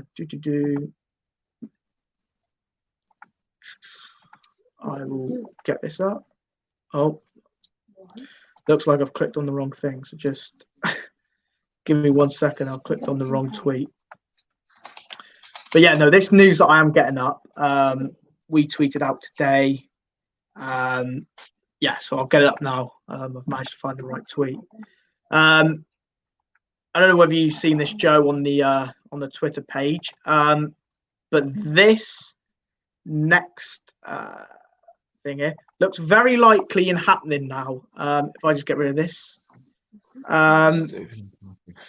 Philip Neville. No, I haven't seen this. Could become the new Inter Miami manager, because if you look down the bottom there, Diego Alonso, who was their manager, and Inter Miami agreed to part ways. And there was news yesterday before this news, on yesterday's stream, that he'd been approached for a managerial role at Inter Miami. We put it on stream yesterday, but nothing was mentioned until today. They parted ways. Is this Phil Neville going in as then manager now? You know what? I have no clue. He's coach of the England women's football team, isn't he? Yeah, I think his contract's coming to an end soon, though, because England women's team have decided on a new manager that got announced I think a while ago. But so yeah, his contract's running up and he will leave his post. So do you think this looks very likely now? I think could be. I see no reason why he wouldn't. I mean, his position with Salford City is just as an owner, so he's got no ties to staying in England. And people with that kind of money, it's not a problem to fly over to Salford once now again to watch a couple of games, do a couple of shareholder meetings. It's not as big of a deal for him. I don't see any reason why I wouldn't. No. Is this a good job for him coming off of the Lionesses job? Yeah. Yeah. I kind of like it. I kind of like it. Yeah. Kind of like it. That's got to be some of the best commentary we've had. But no, I think this is a good move for him in terms of, obviously he is a young manager. Let's put it this way, and he's obviously trying to establish himself in the game. And if he does well in this job, you never know what could happen after this. So he's got to get himself in somewhere, isn't he? And with David Beckham as owner, Bex it seems going to happen. Yeah, I think that'd be a good move. I'd like to see as many United legends staying in the game as possible. I think Rooney's done an exceptional job at Derby. May we add as well? He's done fantastically, I think, and fair play to him because he come in when they were really struggling. So yeah, I think fair play to Wayne Rooney. He's done excellent. Wayne Rooney's been good. He was when he played on United last year. That was great game to watch, and he did exceptionally well. There was 2 or 3 set pieces against us, wasn't he? And Rooney was on every single one of them, and I was shitting myself, mate. Every time he hit the bar, didn't he? Romero, he hit the bar up against Moreira. I think the scary thing was I think after the game, a lot of people were like, "Do you know what? I'd rather have him in our midfield than Andres Pereira and Lingard." Back, mate, and I was like, completely. "Yeah, no, I'd have him back. Get him in." I completely agreed. But look, obviously he's doing well at Derby, and fair play to them. Joe, we're going to wrap up in a minute because I'm aware we've done a long show. But before we go, just back to Man United and sort of the upcoming games and sort of the rest of the season. Firstly, I'm sure we're both confident that we beat Watford. Do you think it'll be a much changed side? How many changes do you think there will be? What, to the City game? Yeah, or to the normal squad, like your normal squad. I feel I've been enjoying this playing Martial and Rashford sort of a bit more up front that he's done in the past couple of games. I think it's been interesting. But maybe I'd quite like to see Martial have a rest. I'd like to see Cavani start, as I do rate him. I think Cavani's not back yet, I don't think. Is he not still? He's got that ban still. So he missed Villa, he missed City, he misses Watford, and he's got one more game, didn't he? I thought Watford was the last one, yeah.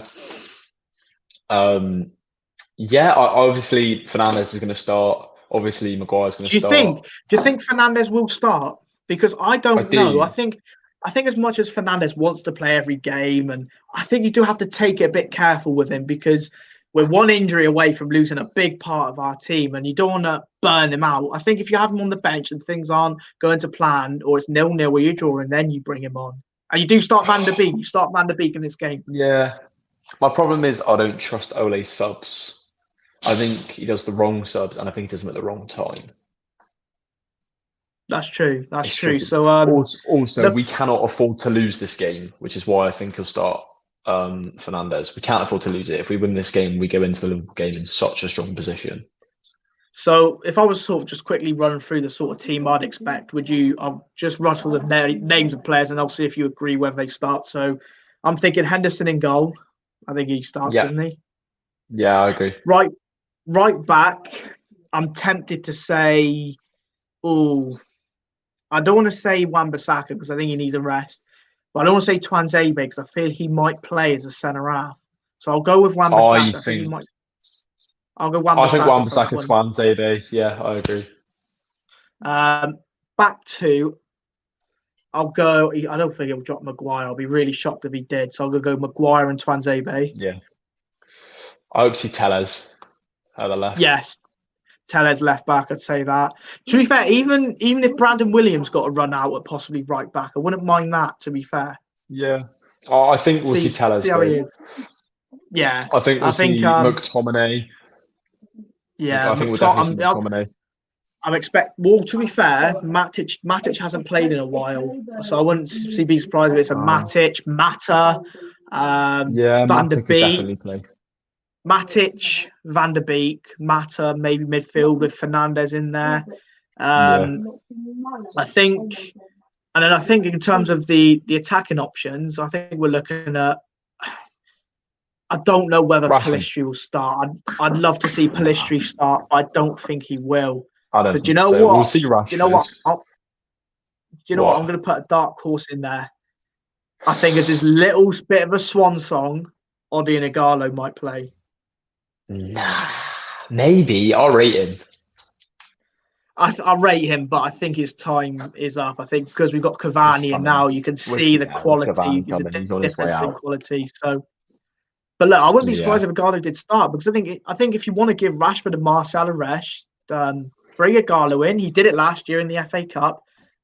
Give him this game before he goes. So, I wouldn't be surprised if Diallo played. But Pellistri, don't know. Dan James, I think will start. Dan James seems to play those kind of games now, doesn't he? Yeah, so I think we're looking at that sort of team. He does. I think he did really well against Leeds, but I just think no one else plays like Leeds, and that's the only system he benefits against. Completely agree. I completely agree. So yeah, Dan James I think will start. I think that'll be the team. So we're confident we'll beat Watford. Burnley again, you said you're quite confident for that, but yet again in the back of our minds we know it's always in the back of your mind for sure. Do you think we will go 3 points clear at the top? Yes. Fernandes penalty? Probably. So then 3 points clear going in. 3 points clear going into Liverpool game. Would you be more confident if we were 3 points clear going into that Liverpool game, or would you be less confident if we were maybe 1 point clear or level if we did lose going into the Liverpool game? I think I'd be worried if we go in level. Really? What happens if we went 1 point ahead? 1 point ahead if we drew against Burnley? I'd still be worried. Yeah. It's going to be the trickiest game we play all season. Yeah, it's the biggest game. Well, maybe apart from Leipzig, it is the biggest game we've played all season, really. Completely. So, look, I think we've got to be confident. We're in some great form in the league. I know you can say we lost last night, but in the league, we're in some great form. Arguably the best in the league. Liverpool, on the other hand, nowhere near it, really, are they? So, no, we've got the best form in the league right now. We're the only team to have not lost, apart from. Yeah, we're the only team to have not have lost our last 5 games. Yeah, no, that's true. So, confident. You said we're confident to beat Liverpool. Should we beat Burnley? Then for the rest of the season, we arguably, if we did beat Burnley and worst case scenario, lose to Liverpool, but obviously could beat them. Where do you think we will finish the season? Do you think we can go all the way? Right, I will get this in as quick as possible as my phone now has 2%. But I think, we were 33 points off the champions last season. I would like to either finish second, which is what I want. If we finish third, I'd like to see a much closer margin than that. I don't think we're going to win. 21 and 21 would be amazing, but I think it's a bit of a pipe dream. I'd like to see us finish second. And not a shit second. I want to see us not like City last season second, like 18 points off the champions. I want to see us like maximum 5 points off Liverpool or City, no matter who the first. Right, just quickly before your phone does die then, Ollie's got 6 months before going into his final year. So he's got 6 months to basically get a new contract because no manager goes into the last year without an extension. What does he have to do in these 6 months now to keep his job?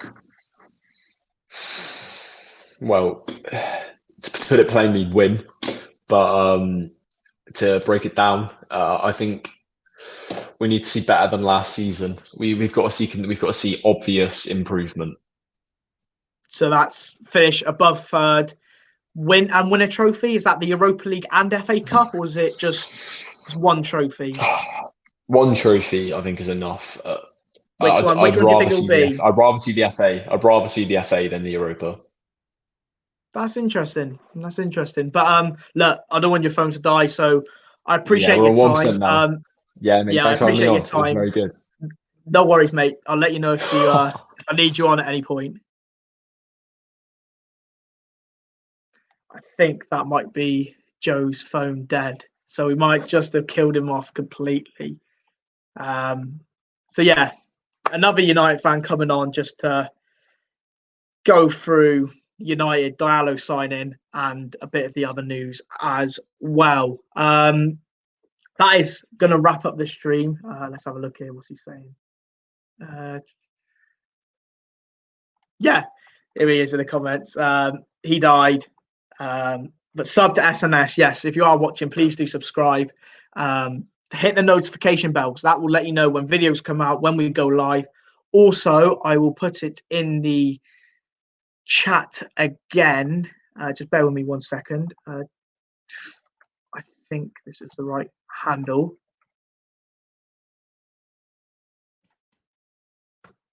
In the chat, go in now. Oh, let me get rid of that one and put a new one in.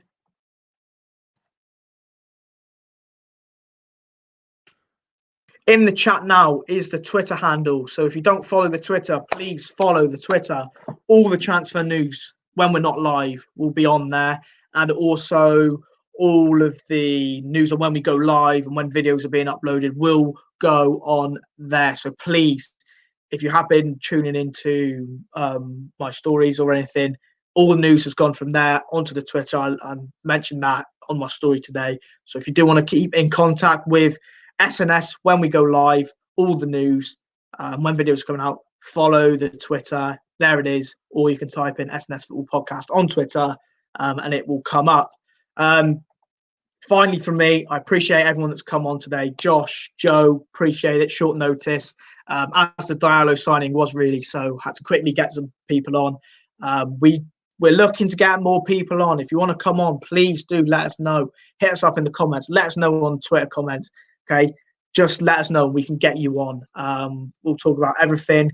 When your club signs a player, for example, with Chelsea signed a player, I'll look to get Morgan on, or any Chelsea fans. If Liverpool sign a player, I'll look to get a Liverpool fan on and talk about their players. If anything happens, I want to get people on and speak about their clubs and they have their opinions, because we want to get more opinions on it. Like I said, Villa Morgan, that's his new name now. Busy man. We hope to have him on again soon. But yeah, when Villa Morgan's back, we will let you know. And like I said, we will get more people on. So if anyone does want to come on, please do let us know again in the comments. Again, that'll be the end of the stream. Appreciate again everyone that's interacted.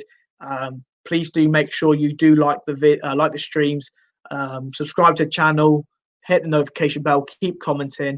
All our previous videos and previous live streams will be on the channel.